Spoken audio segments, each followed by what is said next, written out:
Hai guys, selamat datang kembali bersama Best Storyline. Bagaimana ceritanya seorang ibu-ibu preman tempat rongsok bisa berurusan dengan kelompok mafia Rusia yang terkenal kejam dan brutal? Oke guys, daripada penasaran, langsung saja mari kita cari tahu kisahnya. Pada suatu hari bertepatan dengan Hari Ibu, kisah akan berfokus kepada seorang ibu-ibu bernama Kikimora.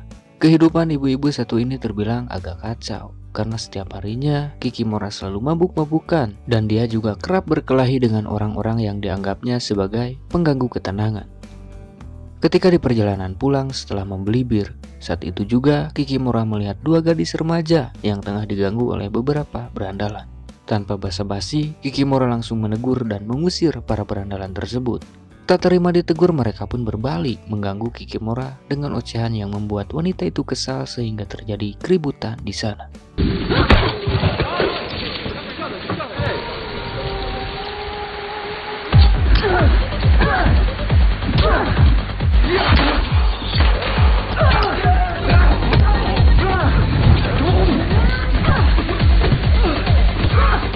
Ya, walaupun Kikimora unggul, tapi tetap saja wanita itu kalah karena perkelahian yang jelas tidak seimbang. Lagi pula, Kikimora tidak serius dalam berkelahi dengan mereka. Kejadian seperti tadi memang sudah terbiasa dialaminya. Dan menurut Kikimora, berkelahi dengan para berandal adalah suatu hiburan kecil yang bisa mengurangi waktu bengongnya. Wanita itu memang tinggal sendirian di rumah sederhananya. Dia juga tidak dekat dengan para tetangga dan lebih cenderung antisosial. Lebih memilih menghabiskan waktu dengan melamun ketika di rumah. Esok harinya seperti hari-hari biasanya, Kikimora bekerja sebagai operator mesin berat di tempat mobil-mobil rongsok. Seperti itulah keseharian Kikimora menjalani hidup yang membosankan dan kesepian. Kecuali satu-satunya momen di setiap tahun yang setidaknya bisa membuat wanita itu bahagia ketika melihat anak kandungnya yang bernama Max tengah merayakan ulang tahun bersama orang tua angkatnya. Ketika tengah asik melihat anaknya lewat teropong, tiba-tiba saja seorang pria menghampiri Kikimora dan menegur kelakuan wanita itu. Diketahui jika pria di sampingnya adalah sahabat Kikimora bernama Entis yang berprofesi sebagai intel. Di sini Entis mengatakan bahwa walaupun Kikimora bahagia ketika melihat anaknya, tapi itu hanyalah kebahagiaan yang semu. Maka dari itu, untuk menghiburnya, Entis pun mengajak Kikimora untuk pergi ke pemakaman sahabat mereka yang mungkin saja bisa membuat Kikimora sedikit tenang. Sama wymyśliłaś legendę, no to masz. Tak. Ketika di rumah, tak dapat dipungkiri jika kerinduan terhadap anaknya tak akan pernah hilang di hati seorang ibu. Walau tak bisa tegur sapa dari dekat, setidaknya Kikimora bisa merasa tenang melihat keseharian Max bersama orang tua angkatnya bahagia walaupun hanya lewat sosial media. Esok harinya, di suatu pagi, ketika Kikimora tengah membuat pop mie, dirinya mendengar banyaknya notifikasi dari laptopnya yang seketika membuat Kikimora kaget karena di dalam postingan Max terdapat banyak komentar yang menyatakan bahwa Max hilang entah kemana. Sebagai ibu kandung dari Max, tentu saja naluri dan insting seorang ibu langsung menyadari jika Max dalam bahaya dan sedang tidak baik-baik saja. Maka dari itu, Kikimora langsung bergegas menemui Entis untuk meminta bantuan. Singkat waktu, ketika bertemu dengan Entis, Kikimora langsung to the point, di mana Kikimora meminta Entis untuk meminjam barang bukti dari hasil investigasi polisi. Namun Entis menolak karena dirinya tidak punya wewenang atas kasus tersebut. Lagi pula, menurut Entis, Max hanyalah remaja biasa dan mungkin saja Max hanya pergi bersama teman-temannya. Mendengar hal itu, Kikimora pun kesal. Dan saat itu juga, dia pergi meninggalkan Entis untuk menuju ke rumah orang tua angkat Max. Secara diam-diam, Kikimora menyelinap masuk ke kamar Max yang untungnya saat itu orang tua angkat Max tengah pergi ke kantor polisi. Namun setelah beberapa saat mencari, wanita itu kecewa karena tidak menemukan informasi apapun yang bisa dijadikan petunjuk tentang keberadaan Max. Ditambah, dirinya mendengar kedatangan orang tua angkat Max yang untungnya Kikimora tidak ketahuan. Esok harinya, Kikimora menemui Entis di depan kantor polisi untuk menunggu barang bukti investigasi yang dibawa oleh Entis. Di dalam ponsel Max, terdapat sebuah rekaman yang sengaja dibuat oleh si penculik yang menyatakan balas dendam atas kematian ayah si pelaku yang dibunuh oleh Nina, mendiang sahabat mereka. Dan si pelaku juga memperkenalkan namanya, yaitu Dusan Dragan, putra Spiridon Dragan.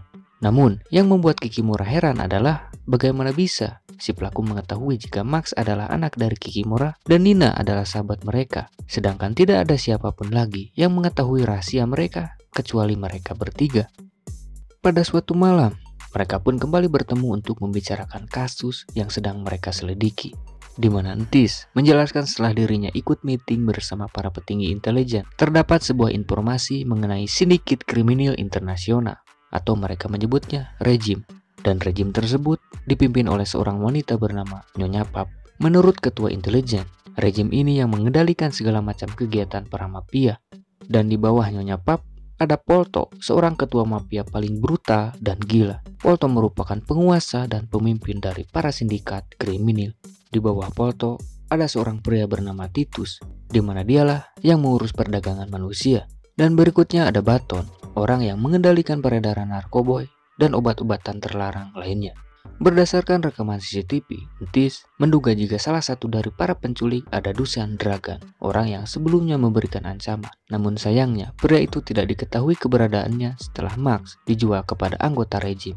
Satu-satunya petunjuk yang Kikimora temukan adalah logo dan nama restoran yang terpampang di mobil tersebut. Tanpa berlama-lama, Kikimora pun langsung menuju tempat tersebut yang diduga itu adalah markas Baton. Sesampainya di sana, Kikimora melihat Baton dan para pasukinnya tengah memukuli seorang kurir. Tanpa basa-basi, Kikimora pun langsung objektif dengan menanyakan keberadaan Max. Tapi jelas, Buton bungkam sehingga terjadi pertarungan di sana.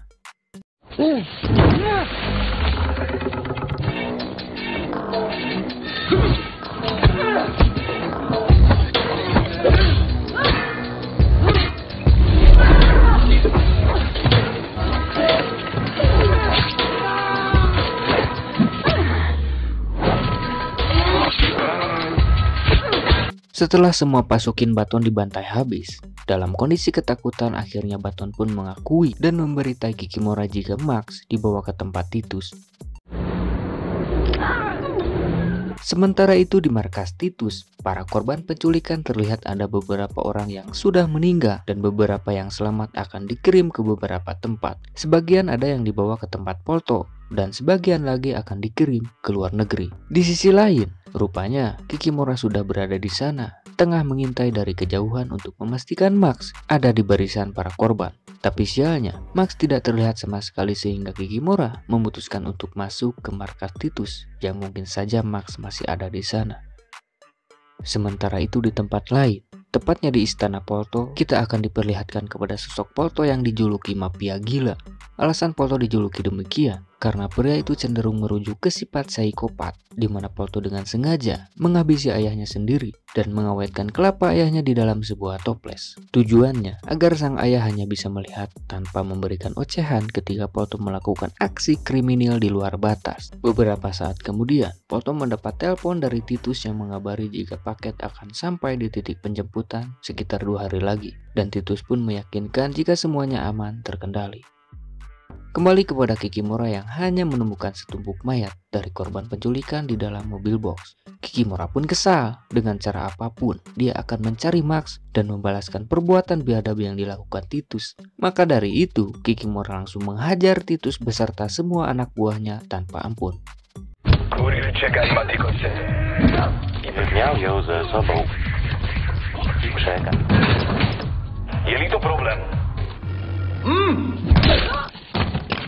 Tapi sialnya, ketika sudah menemukan Max, Kikimora pun dihajar dari belakang oleh Titus sampai wanita itu tak berdaya. Setelah mengikat Kikimora, Titus pun mengabari Polto jika di markasnya terjadi kekacauan.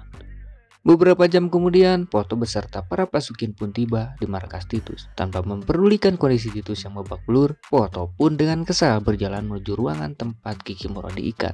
Dan ketika dicek, ruangan tersebut kosong. Menyadari Kikimora berhasil kabur bersama Max, Polto pun langsung darah tinggi.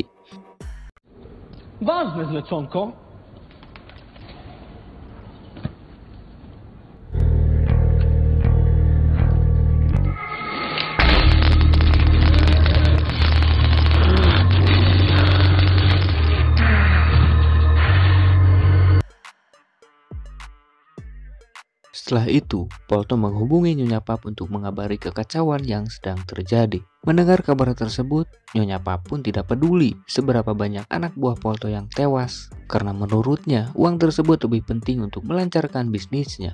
Maka dari itu Nyonya Pap meminta Polto untuk tetap mengirimkan berapapun uang yang masih tersisa. Kemudian, Nyonya Pap meminta bantuan kepada anaknya yang kita sebut saja si Ujang untuk membuka data rekaman CCTV yang sebelumnya telah dikirim oleh Polto.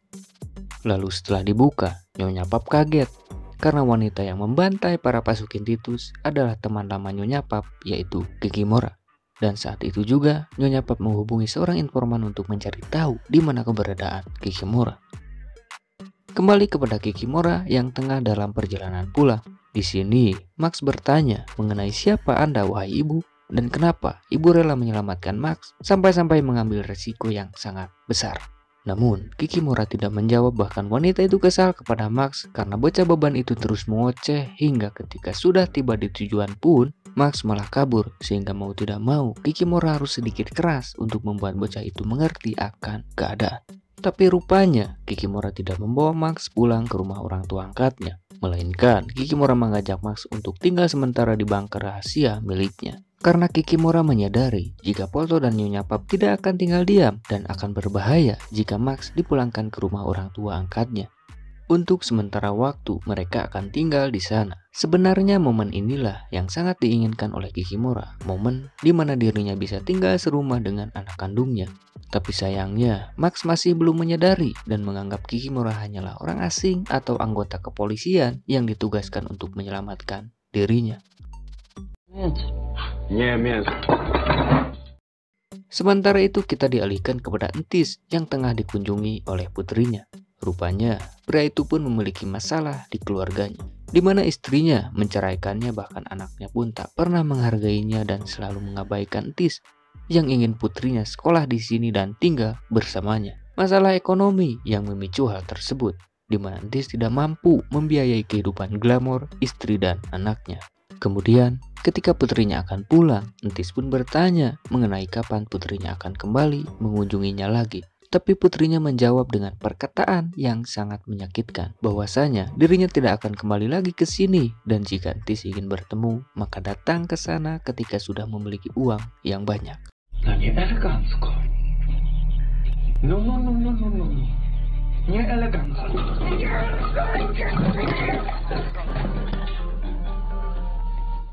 Ketika sedang stres-stresnya, tiba-tiba saja Entis mendapatkan telepon dari Kikimora yang memintanya untuk mengabari orang tua angkat Max jika anak mereka dalam keadaan baik-baik saja. Sebagai sahabat yang baik, Entis pun mengenyampingkan kepusingannya untuk membantu Kikimora. Singkat cerita, setelah beberapa hari bersembunyi, pada suatu hari Kikimora terbangun karena mendengar Max yang tengah menghubungi orang tuanya. Menyadari kecerobohan Max yang akan membahayakan, Kikimora pun langsung merebut ponselnya dan dihancurkan. Saat itu juga, Max yang belum memahami situasi pun malah ngamuk dan memaksa Kikimora untuk membiarkannya pergi. Melihat anaknya bersikap demikian, akhirnya Kikimora pun jujur mengenai siapa dirinya dan siapa sebenarnya ayah kandung Max. Jadi dulu, ketika Max masih kecil, ayahnya bukan mati karena kecelakaan, melainkan dibunuh oleh pembunuh bayarin. Bahkan, Kikimora dan Max kecil pun ikut diburu. Jadi, untuk melindungi diri dan Max kecil, Kikimora pun terpaksa menitipkan Max ke panti asuhan. Sampai suatu waktu, Max diadopsi oleh orang tua angkatnya yang sekarang, sedangkan Kikimora memilih bersembunyi dan hidup sendiri. Untuk meyakinkan Max, Kikimora pun memberikan kaleng kotak yang berisi bukti-bukti kebenaran tentang Kikimora dan ayah kandung Max. Kecerobohan Max sebelumnya membuat posisi mereka berhasil dilacak oleh para pasukin Polto, dan mau tidak mau Kikimora pun harus kembali bertarung demi melindungi Max.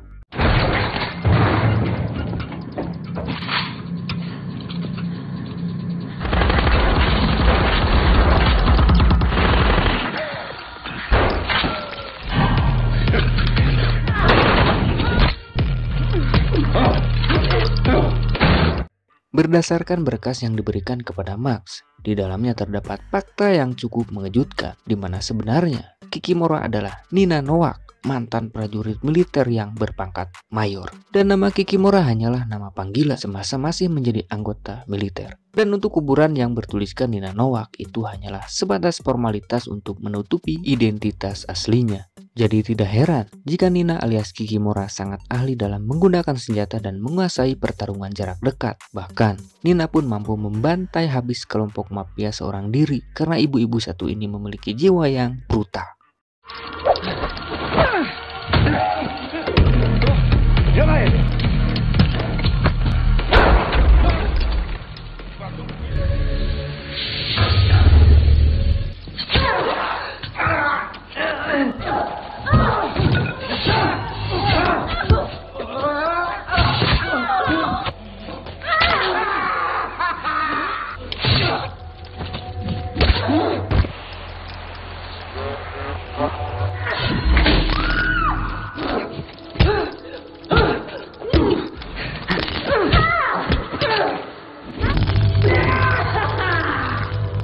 Nu Jakie? Co? Jakie?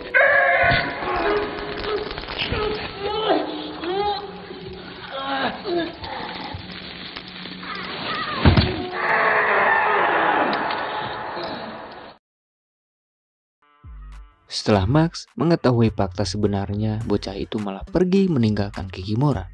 Tapi melihat anaknya pergi begitu saja, Kikimora pun mengerti karena mungkin Max masih belum bisa menerima kebenaran tentang dirinya. Sementara itu di tempat lain, para polisi sedang menyita semua uang yang berada di istana Polto untuk diamankan. Namun tanpa mereka sadari, si Ujang tengah mengintai dari kejauhan dan mengabari Nyonya Pap tentang penyitaan tersebut. Kembali kepada Kikimora yang sedang membersihkan lukanya sembari mencabut peluru yang masih bersarang di lengannya. Setelah itu dalam kondisi masih lemas, Kikimora pun pergi ke rumah orang tua angkat Max untuk memastikan Max benar-benar pulang. Tapi sialnya, sebelum sempat mendengar jawaban, Kikimora pun pingsan karena kelelahan. Untungnya, orang tua angkat Max baik dan mau merawat Kikimora sampai keadaannya membaik. Dan setelah sadar, orang tua angkat Max malah menanyakan keberadaan Max kepada Kikimora sehingga mereka pun saling kebingungan satu sama lain. Lalu beberapa saat kemudian, Kikimora mendapat telepon dari Nyonya Pap yang mengabari jika Max sedang berada di sini. Bocah beban itu rupanya kembali diculik. Dan kali ini Nyonya Pap membuat kesepakatan di mana Nyonya Pap meminta Kikimora untuk membawa kembali uang Polto yang disita para polisi. Dan sebagai gantinya, Max akan dibebaskan. Tanpa memberitahu orang tua angkat Max, Kikimora pun langsung pergi untuk menemui Entis. Singkatnya mereka pun bertemu di sebuah parkiran dan tanpa basa-basi Kikimora pun meminta Entis untuk memberikannya akses menuju ruangan uang tersebut disimpan. Mendengar hal itu Entis awalnya menolak karena ruangan tersebut dijaga oleh banyak polisi jadi mustahil Kikimora dapat mengambil uang tersebut. Namun Entis yang tahu betul sifat Kikimora akhirnya bersedia untuk membantu.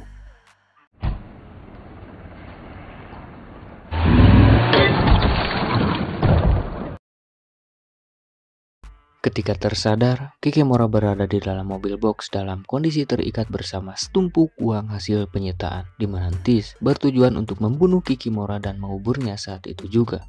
Jadi faktanya, Entis memperalat Kikimora dengan menumbangkan Max agar dirinya tidak perlu susah payah untuk merebut uang dari para mafia. Dengan kekuasaannya sebagai intel, jelas saja Entis bisa memanipulasi keadaan seakan-akan kasus tersebut hanyalah penculikan biasa. Dan uang tersebut akan Entis berikan kepada anak dan istrinya agar dirinya bisa kembali diterima dan hidup bersama. Namun sialnya, Entis lupa bahwa Kikimora adalah mantan militer yang berpangkat mayor. Dan saat itu juga, Kikimora membantai semua anak buah Entis sampai-sampai Entis dibuat lari kocar-kacir.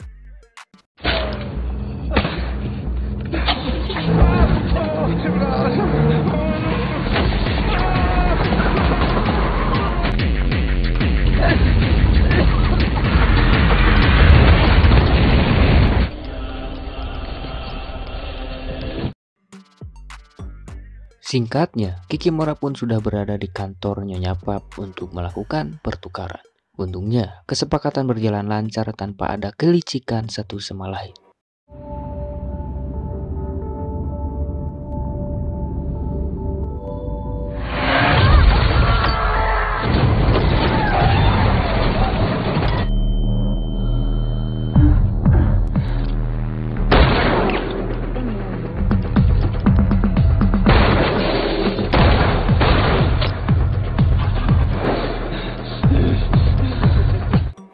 Sepertinya pantas dendam kepada Kikimora yang menggagalkan rencananya, sehingga pria itu nekat menabrakkan mobilnya dan menyerang Kikimora.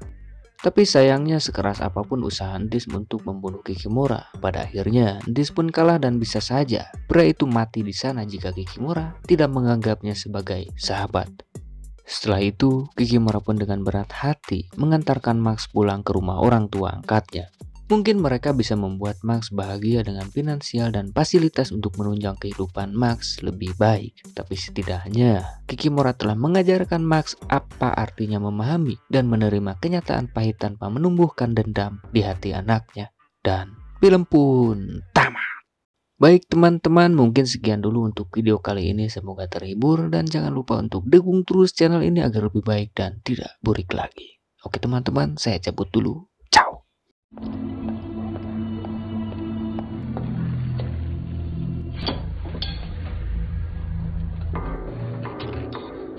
Ale się pierdolili. O was.